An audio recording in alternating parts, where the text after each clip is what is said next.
आज 15 ऑगस्ट आणि त्रिशाने पार्टिसिपेट केलं होतं, त्यामुळे तिला स्कूलमध्ये लवकर जायचं होतं. खूप प्रयत्न केला पण 7 पर्यंत तिचं काही आवरलं नाही. फायनली दारामध्ये बस येऊन थांबली आणि जशी ती रेडी झाली होती तसंच तिला बसवून दिलं. म्हणलं आपल्याला जायचंच आहे, नंतर गेल्यानंतर जे काही गोष्टी राहिल्यात त्या तिला घालूयात.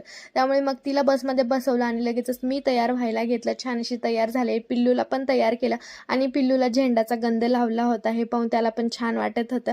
त्यानंतर स्कूलमध्ये गेलो आणि आधी त्रिशाला रेडी केलं, कारण तिचं भरपूर साऱ्या गोष्टी, टिकली, बँगल्स, हार सगळंच राहिलं होतं. तिला असं तयार केलं आणि तिचा फायनल लुक जो आहे तर तो असा काही होता. त्यानंतर त्यांचं ड्रामा, डान्स वगैरे जे काही होतं 15 ऑगस्ट निमित्त ते सादरीकरण झालं आणि खूप छान असा प्रोग्राम इथे पार पडला. आणि पिल्लूला सकाळी कुठे न्यायचं म्हणलं की त्याचं सकाळीच नाही तर कधी पण त्याला कुठे घेऊन जायचं म्हणलं की त्याचं खाणं पिणं सगळंच सोबत घ्यावं लागतं. आणि आता त्रिशाचे काढायचे होते फोटो, तर पिल्लू तिचे फोटोच काढू देत नव्हता, त्याला पण काढायचे होते. बरं चला, असं झालं आमचं 15 ऑगस्ट. आपण भेटू पुढच्या व्लॉगमध्ये, तोपर्यंत बाय.